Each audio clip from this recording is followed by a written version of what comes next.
Self-care is so important now more than ever. A listener wrote to us about being triggered by something and going into a full-blown panic attack. Scary. Things like that, and even the rapid pace of deconstruction, can cause a lot of stress, and we often forget to take care of ourselves. So in this episode, we want to talk about what effective self-care looks like. Beloved, you deserve it.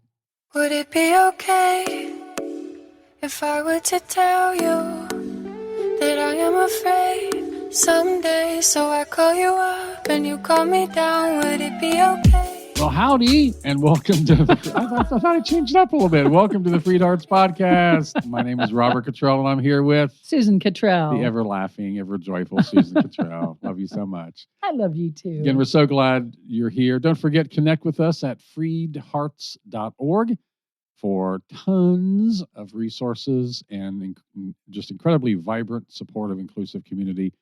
And also email us if you have any questions or anything you want to talk about and want us to talk about on the podcast. That's podcast@freedhearts.org. If it's a general email, send it to hello@freedhearts.org. Yeah, how Hello. fun is that? Hello. So we always say here to the 3 S's: subscribe, share, and support. Subscribe to the podcast if you have not already. Please share it if you'd like to on social media. And support us if you are able to. You can do all of that on the website. So that's our 3 S's. But there are actually 6 S's in your interactions with non-affirming people. Sometimes the best thing to do is speak, share, sashay. Speak a truth, share a resource, sashay away. And why do we say that? Well, it's for your own sanity and self-care. That's my segue. That's my segue here. I worked hard at that segue.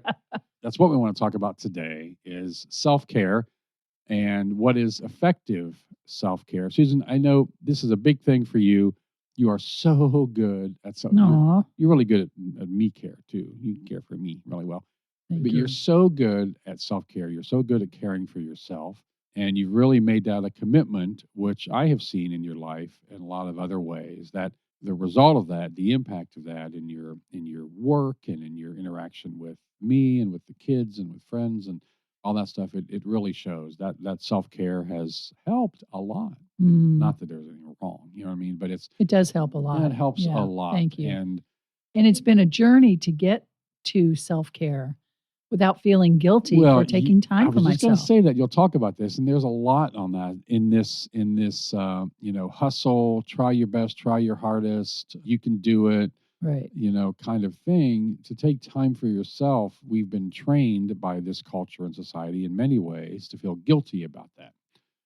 Like every moment has to be productive. And that's something you've dealt with too Yes. in all of this. And that was a big struggle for you, but you knew the importance and you kept going. Yes. So you have Found out the importance when I got cancer. So, yeah, Well, that's what started it. Yeah. that's what really kicked it off in a big way. Well, you happen to have, who knew, an email from a listener, right? Yeah. It's going to help us get rolling on this topic today. Yeah. It says, she wrote, something a little scary happened to me this weekend. Stop. That's my scary sound effect. Oh my gosh. I'm sorry. Start that again. Start that email again. Something a little scary happened to me this weekend. I was watching a movie that deals with the concept of afterlife and the potential of a non-existence after we die. I didn't realize how much this would trigger me, but I had a full-blown panic attack, one of the scariest experiences of my life. I recognize that this is because I'm still working 2 full-time jobs before I can be a full-time life coach, quitting my other job in a few months. So I'm extremely overworked and tired. Curious, would be interested in making a podcast episode about self-care. I've recognized that through the deconstruction process, I'm moving at a very rapid rate, and sometimes I forget to take care of myself. I'm very grateful for my community. I've reached out to people and feel loved and supported, but I'm sure some of your listeners may find themselves in similar situations and do not have such support. Yeah, well, we thought that was a great idea. Now, I am waiting for suggestions to do a podcast episode on thin crust pizza or no-bake cookies or other things that I've worked hard to become an expert at. But we thought that was a great idea to talk about self-care. Yeah. So first, I want to talk about the process of deconstructing Yeah. that she mentioned, that you're literally taking apart concepts that have already built in your mind. It's like removing all the furniture, but you have to disassemble it all first and then rebuild it in the new place with new parts, with no instructions. That's what it's like to go through deconstruction. Mm. If you're in that, and you have been in that, and you're reevaluating, especially long-held beliefs. Deep beliefs. Yeah. Yes. Life and death beliefs, all your family agrees on it beliefs. It's a big thing. So don't underestimate that. Give yourself all the grace and understanding that you deserve, that anyone in your position would deserve. Yeah. Just recently, someone commented or did a post on one of the Facebook groups we have that I believe all this. That said something like, I believe this, and I'm really supporting my child, but sometimes I wonder if this is all just to make us feel better. You know what I mean? Right. And this was someone that has been affirming for years. But you get these beliefs that we're deconstructing are so strong. They're so deep. They're often generational, and they come with so much weight because you put God, behind it. And you can only say that way. God. That's right. God. No, Carol Channing. Okay. Okay. Wow, we just digress and show our age. Yep. Often. Hey. Hey. You know what I mean? And that's hard. And you folks are like, but what about this? And does this mean I have to? That's hard. It's really hard. That's huge. It's not just mental work to think through it, but it's emotional work to feel through it. Right. And those, for me, now I don't do a lot of physical work. But for me, that mental, emotional work, it's as exhausting as physical work. And it is. It is. And we underestimate it, but it is. And so give yourself rest and self-care. So talk more about mental work, if you would. This is triggered because it was triggering for her, the scary movie about the afterlife, because so much fear has been put into that. And by the way, that to me is like, are you kidding me? This paradigm is not only wrecking my relationship with my community, with my family, but with God too. And after I'm dead, I still have to worry about being punished. It's like, here on the way out the door, bam, there you go. It's horrifying. So, all right, I digress there, but it's very much deep trauma around the afterlife. And trauma related to family and to God. This is not like, every time I see blueberries, I get sick like your mother. But this is real stuff that goes deep into the core, and it's foundational issues. It is real. So, yes. This is real. So don't underestimate what you're doing. Yeah. And we also get gaslighted over stuff like this, don't we? Yeah. You're the only one who thinks it, you're told, or you're crazy. Why can't you just read the books, read the words in print and believe it? Yeah, we did a whole episode on gaslighting. So if you haven't heard that, go back and listen to that. Yeah. And a whole 21-day adventure course on it too. And on dysfunction. And our own fear, our own voices, our own fear can gaslight us, making us feel that we're crazy. Yes. And that fears are facts. You know what I mean? And we get that confused. Yes. And we talk about that in a whole episode. That the religious paradigm is fact. Like nobody would dispute it. And if they dispute it, they're, of the devil. It's so circular and sealed up to make you feel like you're the outlier if you question in any way. And so just that last 60 seconds may have triggered you. So it's time for some self-care. Sorry. So self-care is so critical in the midst of all this trauma from now, from the past, from fears of the future, all that stuff. Yeah. And you need to recognize what's happening and find ways to step back, to see it, to name it, and to not freak out when we don't have all the answers. That is so important. It's so important. We just heard something, I think it was on a masterclass thing that you were watching, but something about how naming it is so powerful. Yes. But to see it, to name it, and don't freak out when you have more questions than answers. Yeah, because the whole religious paradigm is about providing answers. God is not about providing answers, but the religious paradigm is about providing answers, because then it puts us in control, keeps us in the driver's seat. Don't bother me with these questions because I already have the answers. All right. So what kind of self-care works? I invite you to recognize when you're in this place, when you are triggered and like spinning out of control, and don't follow that spinning ball that says, oh my gosh, I'm messed up here. Don't let that derail you, because it's not truth. It's just fear. Fear is not truth. As you were talking, I wanted to say something here that the things you have talked about over, that we've kind of stuck into various episodes here on the podcast, and that things like positive affirmations, we talk about go, and things that you have written on my mirror that I read every day, and that smiling at yourself and walking outside, and things like baths and massages and getting your nails done, all that stuff, and doing artwork. Actually, drawing has become a big thing. I mean, art's been a big thing for you. Yes. So when you come against questions that you're like, oh my gosh, I did not mean to open that Pandora's box, be at peace, be at rest. That a journey is about wonder, not about nailing it all down. And it's the perfect time to trust the God that everybody. I'm losing my mind here. And you know what? We'll find that quote in later. The future. Yeah. It's not worth it. I think it was like about, it's faith is not about answers you can't question, but questions you can't answer, or something like that. Yes, You know that was mean? it. I think that was it. I Yeah. got that. Thank you. Yeah. Good. Angels. Good job. Well, you're the one that said it. So well, good job for that. Anyway. Yeah. So when we are a top professional podcast here. When you have those kind of questions, that's the time to trust and say, okay, I don't understand it.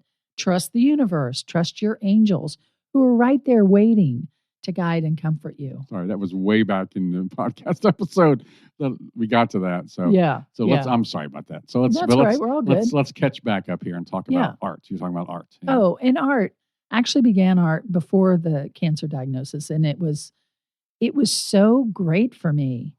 But I kept feeling guilty when I would spend time on art when I could be writing another, blog post or I could, or whatever. Something productive. Right. Whereas self-care, I wasn't viewing as productive. It's the most productive thing you could possibly do. Absolutely. And I was with a healer, like a non-traditional medicine person, acupuncturist anyway, and I was saying how I was really enjoying meditation when I do it, but I wasn't doing it. He said, why don't you do it? And I said, because I feel like it's not using my time well. And he just laughed like, there's nothing better you can do than it's like restarting your brain computer so that everything calibrates. That's what you do when you meditate. It's really good for your brain. That's a whole paradigm shift. I mean, to play off a title of an old book that I won't even mention, but it's, you think, well, I'm too busy to do self-care. No, you're too busy not to do self-care. Yes. You're too busy not to meditate, not to do these kind of things that you need. But that to even have those thoughts is part of the ways we've been gaslighted, part of the things we're trying to change. And that's the patriarchy. Yeah, there's someone that we knew back, friends with way back in Arizona, who always was like, I just want to do my best, work hard for the church. And it was never enough for him. It was never enough. Never, ever, ever, ever enough. And our bodies are not designed to live in constant never enough. It's not good for us.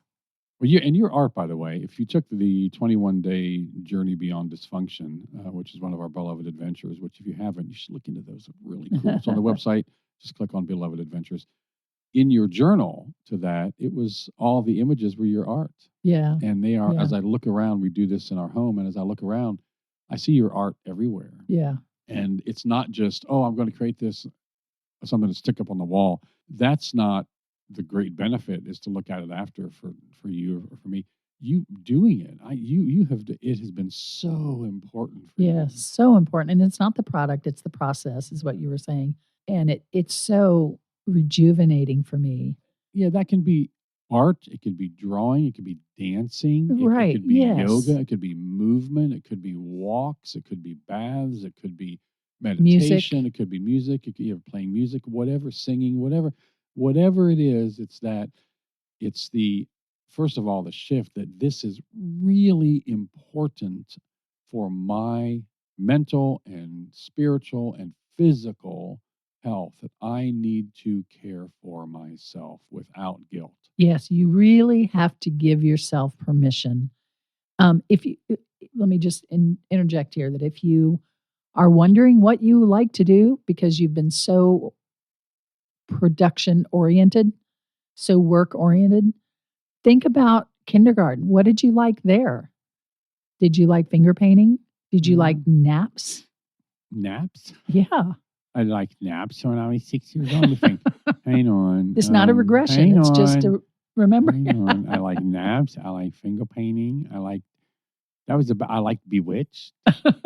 It's funny, but when I was in elementary school, every day I would walk home for lunch and walk up a hill through snow. No, I would just walk. It was a 2-minute walk. Yeah, 2-minute walk home from school for lunch, and I would get home right when Bewitched started.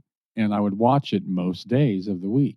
Now, every now and then I'll catch. It's got to be the original black and white, by the way. Well, your mother would. Well, that's you should have a pot pie too available, and it's ready not, for you for lunch. Yeah, and it's not really pot pie, and it's got a bottom crust, by the way.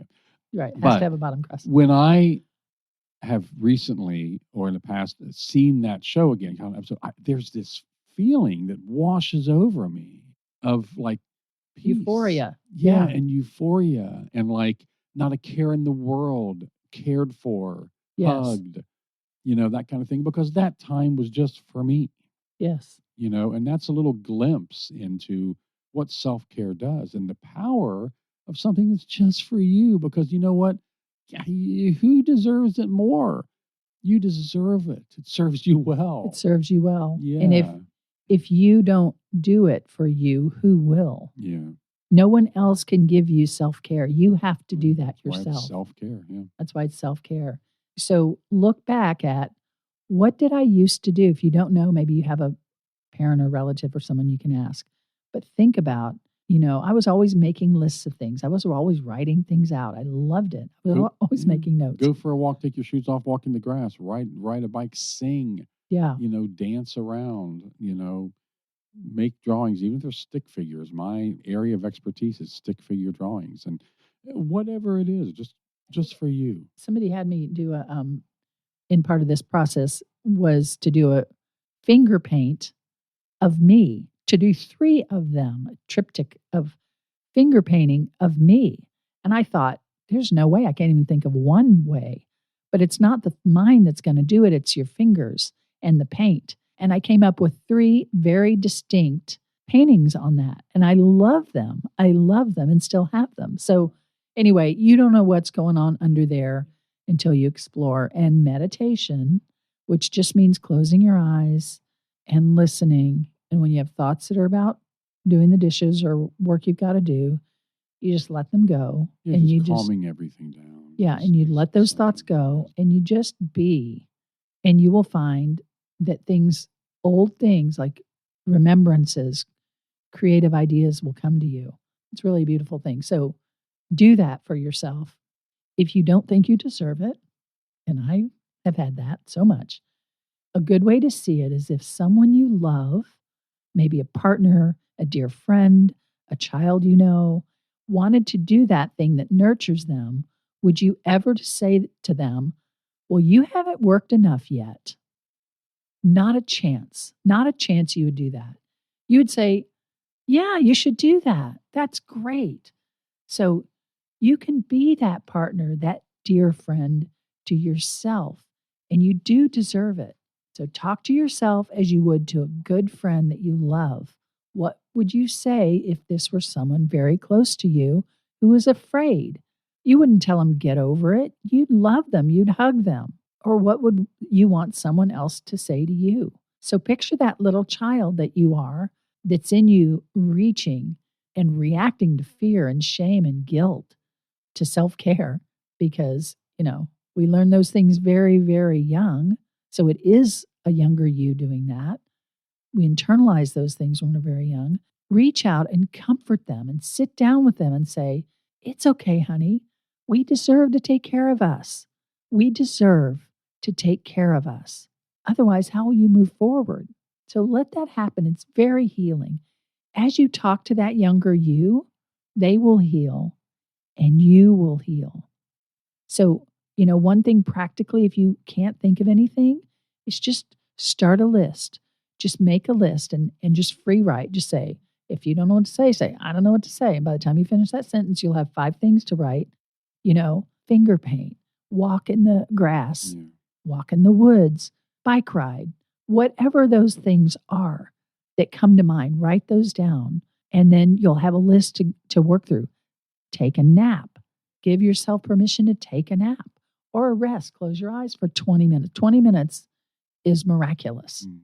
And I do that a lot of days. I love that. Very helpful. I love that work you do with the younger you. You've done that a lot, and that's been very powerful. You've done that for yourself and with some other people, and that's very powerful because that's where, and we know this. Sometimes you don't. Sometimes, I've always felt this way. Right. I've always had this issue. I've always been afraid of this. I probably started somewhere, some decision we made as a child.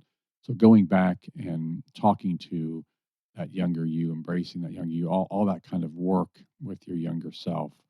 And maybe that's something, I know that's part of one of the 21-day journeys. It's part of the first journey. Yeah, the first one, to free your heart. That's a big part of that. So, that's powerful things. It's powerful because that's the one holding the bag. That younger us is the one holding the bag. Well, that's good. This is all good. And as you go through this, connect with your people. Yes. Your people are out there. Your people, those who know you and trust you, just to be around that vibe, of love and acceptance. Of love and acceptance and nurturing.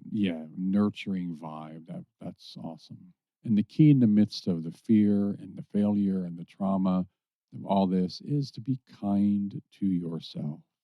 We said early on, if you wouldn't say it to your close dear friend, don't say it to yourself. You deserve that much. Yeah. It serves you well. Give yourself a break.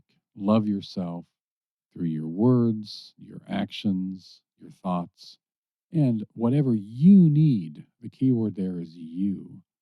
Whatever you need, whatever works for you to take care of yourself. That's what self-care really is. And not that you need our permission, but you've got our permission to just go for it. Just say, we told you. We told you to do it. You get to do it. That's right. And one last tiny thing is smile at yourself. I'm telling you, when I'm in bed at night and I can't sleep or whatever, and the tempting thing would just to get frustrated with myself, I just smile at myself because I'm on my own side. And I need to know that. And I smile at myself with the thought of, I know it's going to be okay. I know we wish we were asleep, but it's going to be okay. Let's just relax. We can't make ourselves sleep, but we can let ourselves just relax and just be. So smile at yourself. I swear it will change your physiology. I've done that a lot. Just to smile. Have you? Well, I've done that a lot in stressful situations, either when I'm worried or when something's not going well as I'm on the computer or even in traffic. It's just that smile. It changes my countenance. It does. And it changes my thoughts. And like you just said immediately, it's like, it's okay. It's okay. And your whole body says, okay, she's smiling. Okay, it can't be that bad. There's not a tiger out to get us. So smile at yourself, love yourself, care for yourself, self-care. Why? Why, beloved? Why? Let's all say it together. You deserve it. Yeah. It serves you well. And why not? Why not? Yeah. We love you. We love you. Have a great day. Bye. Bye. Would it be okay if I were to tell you that I am afraid someday, so I call you up and you call me down? Would it be okay? You've been listening to the FreedHearts podcast. We have extensive resources and vibrant community for you at www.freedhearts.org. Just come say hello. And if you have questions or issues or comments about the podcast, things you'd like us to talk about, reach out to us at podcast@freedhearts.org. The music is provided by Hannah Cottrell, our daughter, the Grammy-nominated Saint Sinner, and you can find out more about her at heysaintsinner.com. Please share this, subscribe, and follow on your favorite platform, and thanks for listening.